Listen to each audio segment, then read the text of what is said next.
Hello guys and welcome to my hand drive adventure.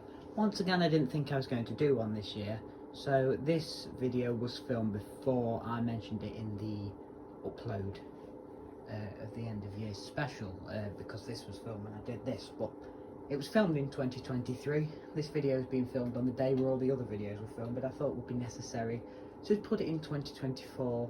It would make sense instead of sticking it in 2023 when I've already got a hand drive adventure.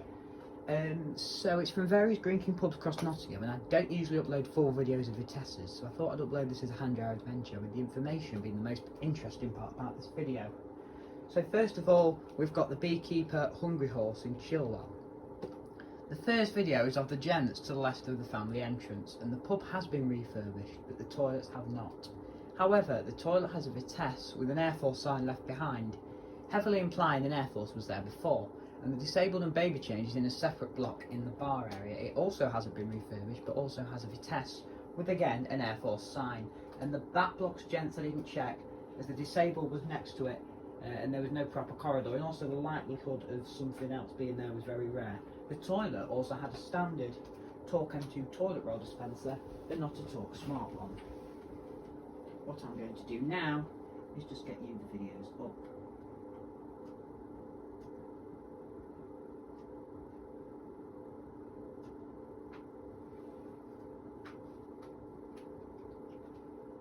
Okay, so what we have here is the Vitesse in the gents to the left of the entrance. This is a Vitesse in the gents to the left of the entrance. Now, as you can see, that backplate is an Air Force backplate. It's different to the ones found in Wetherspoons and the ones that used to be found in Moto, but nevertheless it's an Air Force backplate. Not much to say about this dryer really. That's what I get stumped on with Greene Kings. There's not much at all to say about it. It's just annoying, to be honest, just to see these constantly. Anyway, I won't bang on about it. Other than that, we aim to keep our toilets lovely and clean. I've seen that sign before in the pub in Lincoln, Thorpe on the Hill. Next of all, what we're trying to do, there we are. Here we have the Airstream Vitesse in the disabled and baby change, which again, that's the baby changing unit you can see with the logo in the bottom left hand corner. Bottom left hand corner. Once again, there's an Air Force backplate. It's just a shame about these, to be honest. Just a real shame about the Vitesses. It was a very small toilet, this was actually, very small. So the hand dryer is mounted very high, next to the baby changing table, and not in a convenient place for a wheelchair user to access at all, because it could knock the table over, and it's in a very squished corner of the room. This toilet was tiny. Didn't think to get a video of it. Anyway, if you missed any of this information, then there we have it. And there's just a little bit more information. Due to the fog, I didn't notice a separately entranced Wacky Warehouse until I was studying the pub afterwards on Google Maps. The pub has a new logo on the exterior, so I wouldn't expect any better dryers, especially considering that the main disabled has a Vitesse 2. As for the pub itself, it has a new Hungry Horse logo on a new style totem pole that I've never seen before at any Hungry Horse site. The pub used to be Hardy's and Hanson's, and it became a Hungry Horse in 2009 when Greene King took over Hardy's and Hanson's. There would have been something before the Air Forces, as Greene King didn't start using Air Forces until 2014, obviously before the Air Forces, that were before the Vitesses. I had no idea about the ladies. Oh, this is just a disclaimer. I have no idea about the ladies' toilets, any of the venues, as I went into them on my own. Greene King didn't start using Air Forces until 2014, and if Greene King installed any dryers before the Air Forces, they would have installed ultra dryers, because it would have been from 2009 onwards, so it would have been ultra dryers for definitely. Anyway, I'm not sure what Hardy's and Hanson's used anyway. Greene King in the 2000s, I'm not really too sure what they installed in the early 2000s. I'm not sure. It could have been turbo dryers, it could have been the new logo ones that just haven't been spotted because of the Vitesse invasion. Ultra dryers from release could have been, but it also could have been A48s. As a few A48s have been found in the Greene King. I've forgotten what labels, but it could have been A48s. Anyway, I digress. We'll find it out. I'm not sure what Hardy's and Hanson's used at all. They are a Nottingham-based company, or they were before Greene King took them over. And the Air Force backplates do look old, as you can tell. They're probably from the 2010s when the Air Forces became popular. Because that's what I mean by they became popular. But I do highly doubt that Hardy's and Hanson's would have installed Air Forces when they first came out. That would have been 2007. And Harding and Hanson's, they were bought by Greene in 2008. Anyway, the Air Force back plates, I've never seen them before in a Greene King. It could imply what I was thinking, is that the Greene King Air Forces, this was one of the first Greene Kings to get Air Forces, but it probably doesn't imply that. They probably were ultra dries here at some point. I mean, I can't guarantee it. It depends on whether they kept Harding and Hanson's old dries. Anyway, we move on. Do not expect anything better than Vitesse's, because it's the Water's Edge Hungry Horse on the Castle Marina in Nottingham. Both videos are from the toilet block to the right of the entrance. The gents, there's a filming date and the filming time, just because I would usually put those on there, always do, in the description, so I may as well put them on here. I'm sure I had them on for Beekeeper. Let's just have a check. Yes, I did.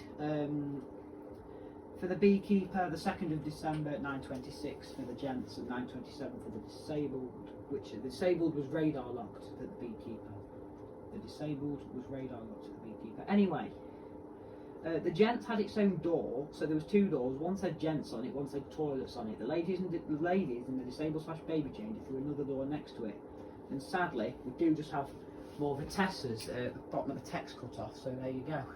This place used to be a restaurant called the Baltimore Bar and Grill, and it became a Hungry Horse either in 2010 or early 2011. Sorry.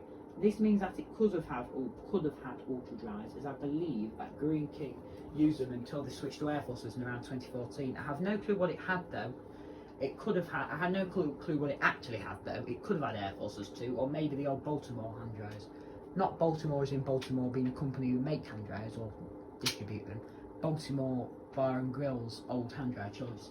Anyway, there was likely another block in the over 18s area, but the pub was empty, so there was not many people in it, so I couldn't really sneak across. And the entrance to the over 18s area is right next to the bar. It would have been near impossible to sneak in. It's extremely likely to have a Vitesse though. You could probably guarantee it, and that's also because the disabled toilet has one.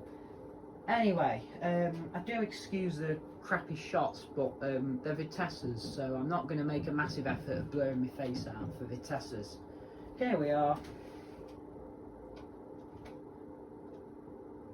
There we are. Let's just play that again for you. And again, because it was on freeze at the start. I'm going to say it's not very interesting, it's just a Vitesse. I mean, the disabled one, once again, it's nothing interesting. It's just a Vitesse. There was no radar key required at this place, by the way. I was checking through them because I did initially forget to put them in the rest, but then realised, oh, the only one that actually required a radar key was the one at the Beekeeper, but did give me a radar key when I asked where the disabled toilet was. I saw it, but if I always ask, then they know what I'm doing behind the bar, and it makes it easier for me to film, makes me more confident to film, etc, etc. The thing is with the Beekeeper, it did look modern when I saw it, so I did, expect to see what I saw. So anyway, next we're going to be moving on to, well, another Greene King, to my surprise. It's the Ferry and Chef and Brewer in Wilford, and this pub has been a chef and brewer for as long as Google Street View in the area goes back, which is to 2008 or 2009. And whilst it did look modern inside, I hoped for some sort of look, as I've never seen the type of lock on the disabled toilet in a Greene King before, and I think the toilet doors were painted in a colour I'd never seen in the Greene King before. They're not the main reasons I hope for some sort of look. The main reasons why I hope for look was after what I found at the Hut Greene King in Ravenshead, which I'm just trying to cast my mind back to. You won't have seen what's in that yet because this is 2024 and that video is going to come next year. Spoiler alert. They're both very good things. Anyway, that was a good find for a chef and brewer. However, what I found in the Red Lion chef and brewer, they replaced ultra dries and Air Forces, and they were just Vitesse's, so I didn't expect them much. Anyway, I'm not at all sure what dries used to be here, but I presume either ultra dries, Air Forces, turbo dries, A48s, and potentially a couple of those have been here in the past. So either of those, but a couple have been here in the past. It's likely, for example, if they were Air Forces, then there's obviously got to be something before that, because Greene King didn't start using Air Forces until around 2014, and they've owned the pub since 2008 and before. And whilst this village is very lovely and picturesque, it's not usually the type of area that Greene King would operate or open one of their pubs from, which made me think and expect them to have bought it from someone else.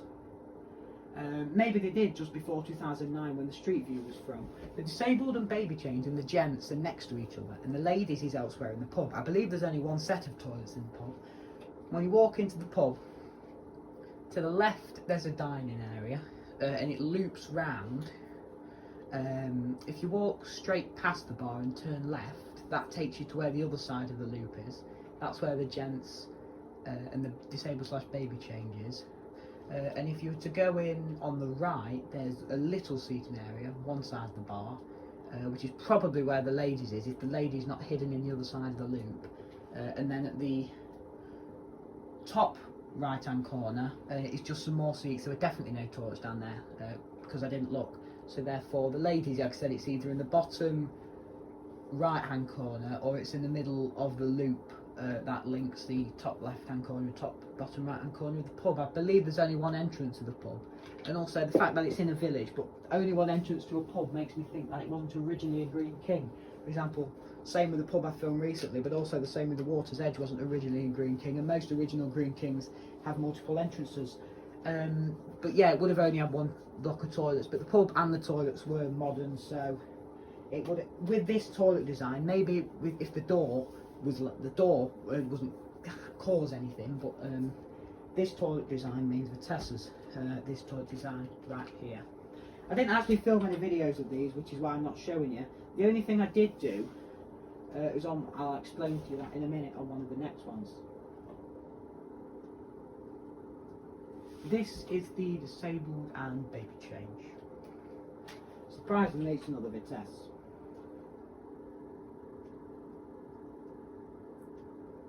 Next, moving on to the final pub, which is the Riverside Farmhouse Inns in Nottingham.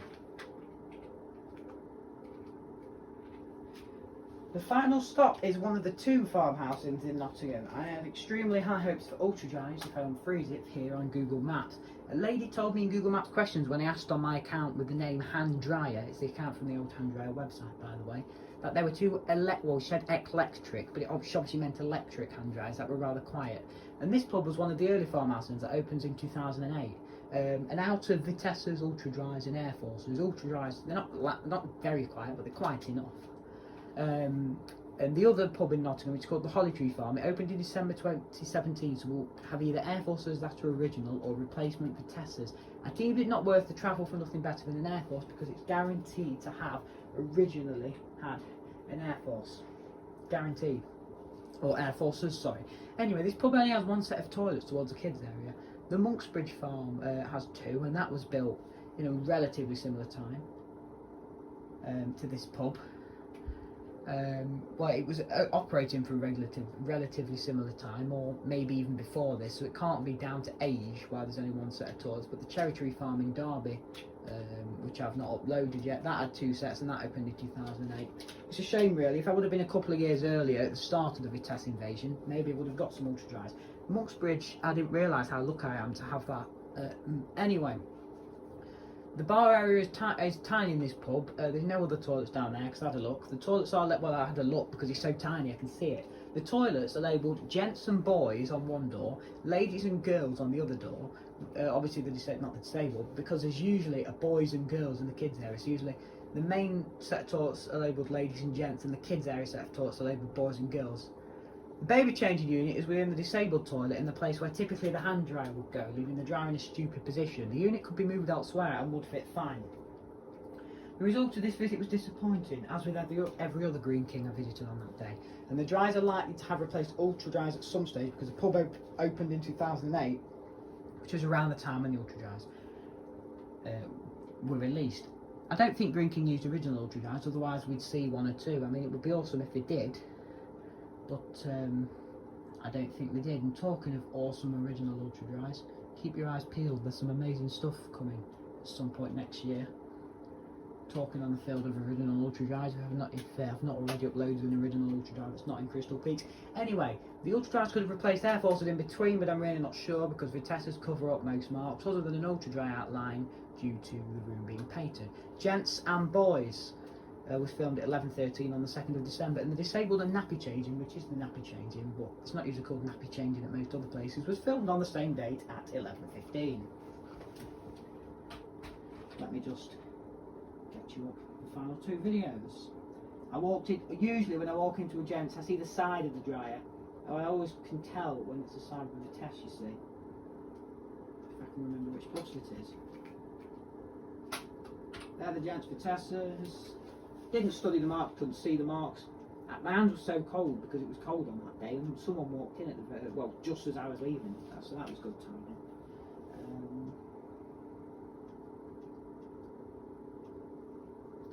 After studying this dryer and the disabled toilet, it's actually clear that the blue LED isn't actually dead. I thought it was dead at first, but no, it's just very, very low. It's dying, should I say. I'm sure that was the case with something else I'd filmed. Anyway, yeah, stupid position, like I said, absolutely stupid position. I use this dryer to warm my hands up at first, hence why there's 2 minutes gap between the filming time, because there's usually less. But yeah, Talk Smart one, of course, the dispenser there. I'm sure I filmed another one that looked like it had a dead LED today. Well, on that day, yeah, it was today, but on that day when I filmed it. So I can't remember which one it was, but you will be able to see it in the picture. As you can tell, it looks like it's got a dead LED, but it really hasn't. Riverside Farm 1, Riverside Farm 2, and the final message I've got for you in a minute, and I'm also going to tell you something else about Farmhouse Inns, is just simply thank you. That's thank you for supporting me this year, thank you in general. It's just been amazing to be able to do what I do. I know the hand dryer adventure isn't a particularly good one, but I thought it's something for this year, and obviously the actual places and the history of them is more interesting than the dryers. But anyway, the Kingsmill Farm, that used to be operated by a different company who I've forgotten who it was anyway, but that was until around 2014. So I presume 2014 or 2015. Greene King took over and opened it as a Farmhouse Inns around then. So what I'm presuming is that the air forces that were installed around then are from around that time, and that they wouldn't have replaced ultra dryers, of course, unless the old company used ultra dryers and Greene King replaced them anyway. Anyway, thank you very much for watching this video, and I will see you next year. Thank you.